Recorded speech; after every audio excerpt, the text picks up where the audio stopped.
Joining us right now via Zoom chat is Jacob Imam. He's the co-founder and director of New Polity, which seeks to educate people about the politics and economics according to the Catholic social teaching. Good morning to you, sir. Hey, thanks so much for having me. It's good to be with you. Yeah, we're very grateful for your time today. You know, I was watching your conversation with Matt Fradd on Pints with a Coin. It's very great. 3-hour-long conversation that the two of you had. So, wonderful stuff. But it made me think a lot about several things. Number one was in my own journey coming from basically hedonism into the Catholic faith and then still on this ride. You don't know what you don't know until you know that you don't know it. Right. Like I would have identified myself as a capitalist, right? It's like, and thought that that's perfectly in keeping with the tradition and patrimony of Holy Mother Church. But as we discover, you don't know what you don't know until you know that you don't know it, listening to Jacob Imam. So one of my questions to you is, what is a Catholic vision of the economy, Jacob Imam? Well, the whole point of this entire life is to get one another to heaven and to be able to see Christ's face more clearly. And so for John Paul II, St. Pope John Paul II, he understands the economy as one more avenue by which we get to heaven, both in terms of the work that we are doing, inculcates us in certain virtues that we otherwise wouldn't have, but also it is almost a remedial teacher, after the fall, of helping us serve our neighbor. And so for the economy, it's a way of ensuring that our neighbors are dignified, that our own lives are dignified, and that we learn to live in the condition of freedom so that we might be able to better love and serve God. So, it's a completely different vision, goal from the beginning. And then from there, we have to understand that, the goal of the economy is not just to have material provisions provided. He says that the subjective meaning of work in the economy, rather than the objective meaning of work, has to be our primary care as Catholics. And by that, he means that our focus should not be so much on the products as on the people producing them. Because after all, it's, labor comes before capital only because it is the laborer who we want to get to heaven. Yeah, the people are the point, right?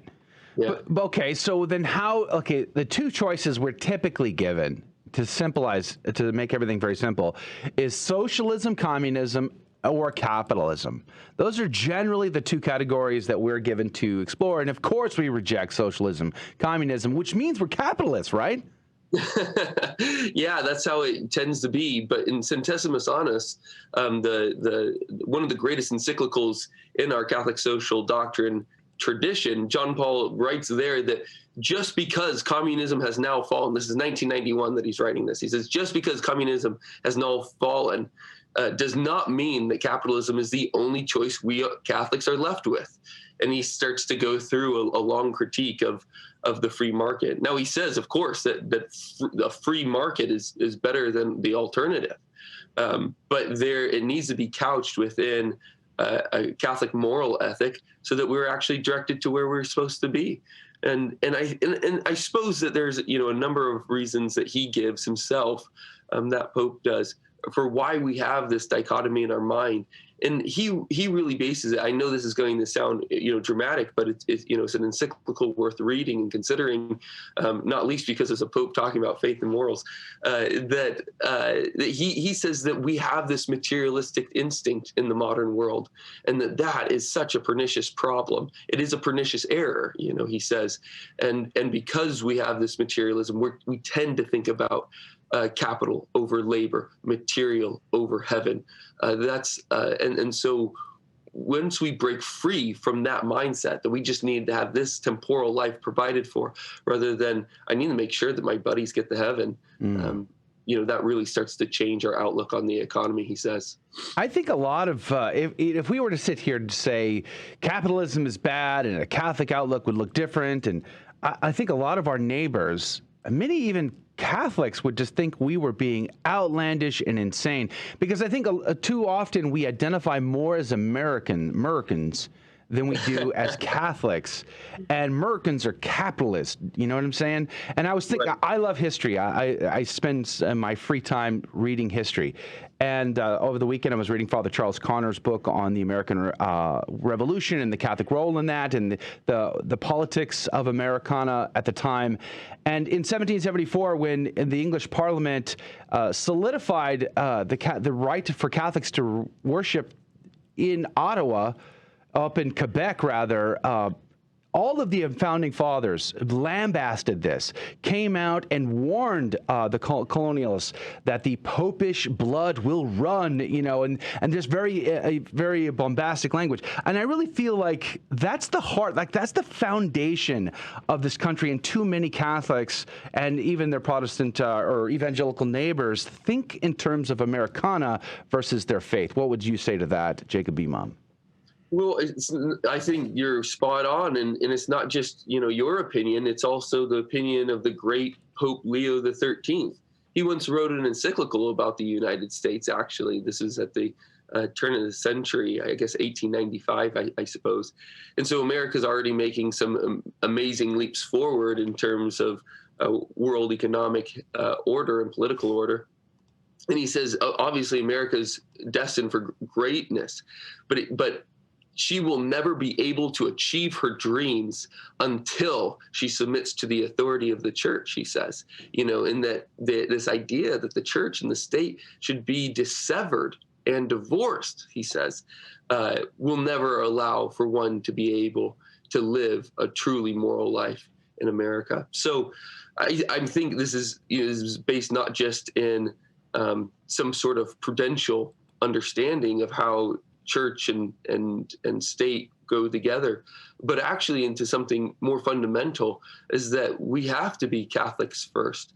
And the only way that we can truly be Americans first, too, I think, is if we are Catholic. Jacob, I have a question just to piggyback off of what you said there. You know, we do have to be Catholic first in everything that we do. And I'm thinking about investments now. You know, people can invest a lot of money into the stock market, into different funds, for example. But those investments may have ties to things that we as Catholics cannot agree with, you know, or participate in, like abortion or, you know, unethical scientific ideas. What do you say to the person who wants to invest money into the stock market, but, you know, are worried about how that might affect their Catholic faith? Got about 1 minute till break. Okay, great. I'll go quick on this one then. St. John Paul II is a huge proponent of investing, but he defines investing as to dignify the labor of other people. He says this in paragraph 36 of Centesimus Annus. And so we're, I think, first and foremost wondering, what does that actually look like in terms of the stock market? But even more than that, he goes on to say that what we are building, what we invest in, is always a moral and cultural decision, which means that it's never a neutral decision. And then lastly, one of the other things that he says is that what we invest in reveals the human quality of our souls.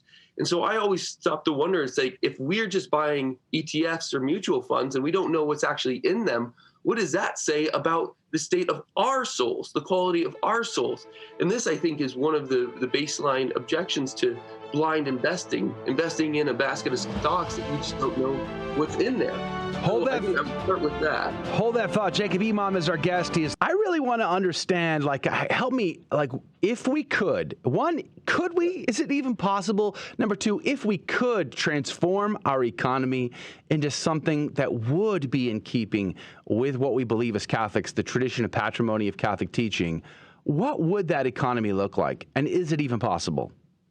Yeah, you know, to be honest, I think that question is a little bit tough, because when we are living into the grace of the New Testament, we're not going to have rules or bylaws or anything like that. That's what Christ moved us away from, hoping to fulfill. And of course, we have canon law today. Law is a directive. Law is something that guides us towards virtue, but it's just the first step. And so when I get asked this question, I sometimes want to pull away from it and say, you know what, the first thing that we need to do is actually focus on our life? What can I do better in my working situation, in my life as a Catholic businessman? What can we do to usher in the kingdom of God in our place?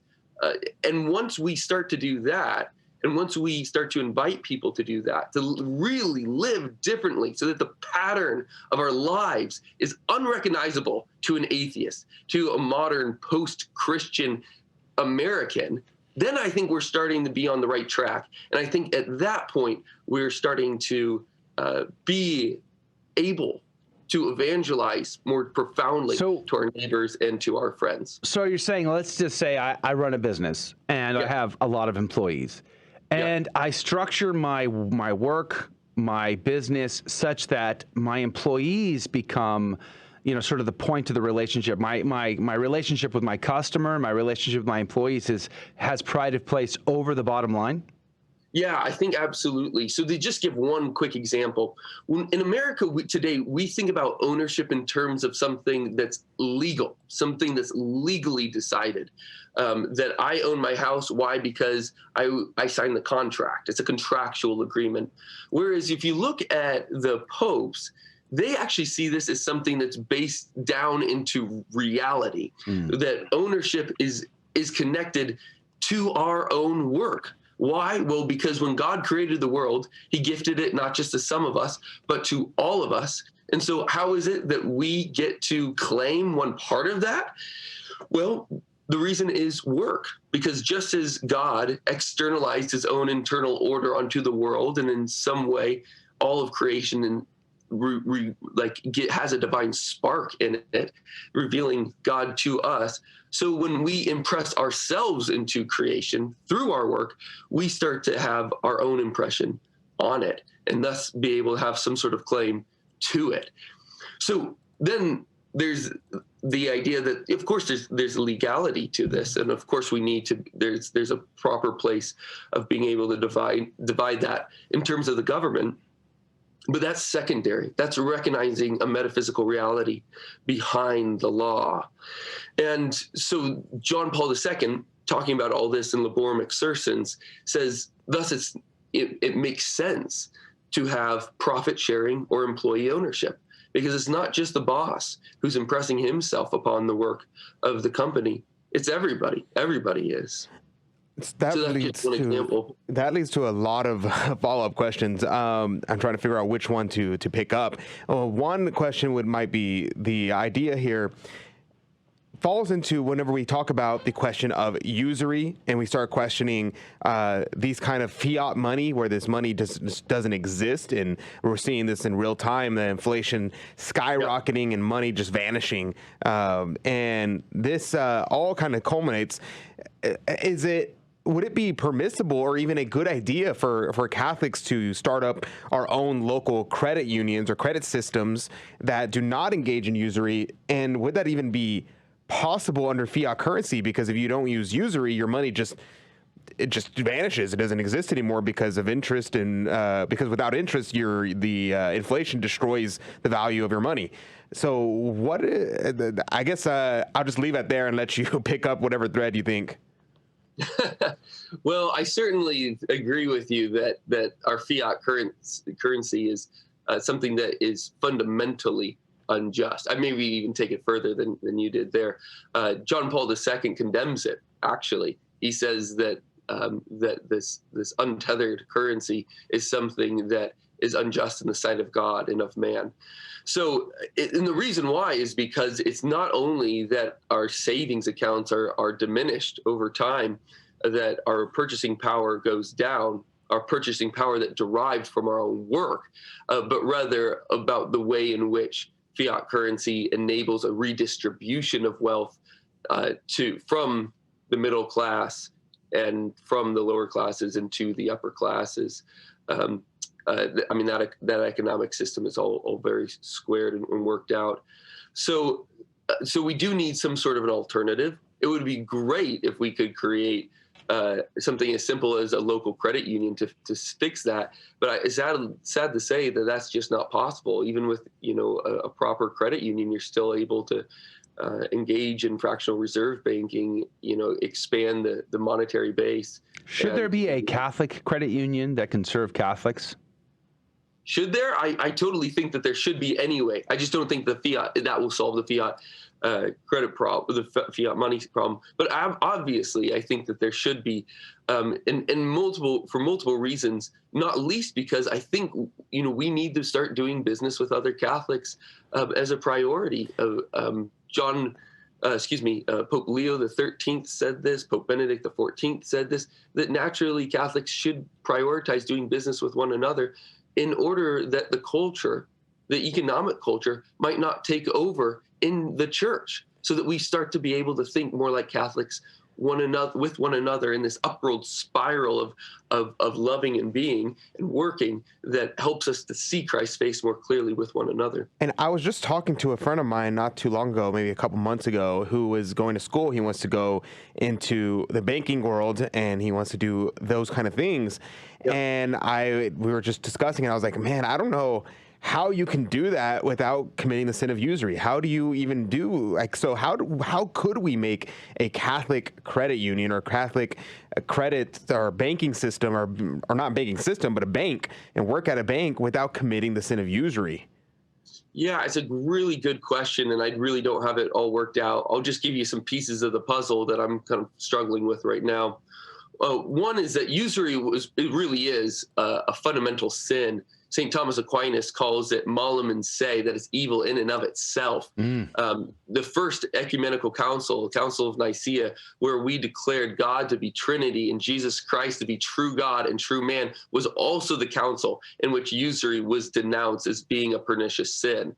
So it's big time. When in the Middle Ages, when they found that a usurer had died, when they found out that someone who had died was a usurer, they would dig up his bones and they would scatter them across the fields. I mean, it was a serious sin that we no longer take seriously.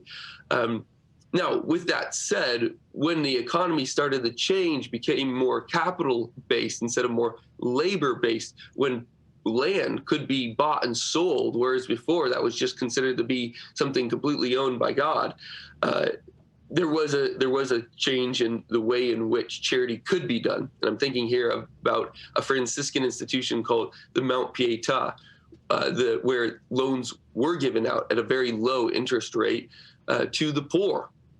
Now, ironically, the founder of this wrote against usury in very vicious language, and it was admittedly given under an inquisition by the church.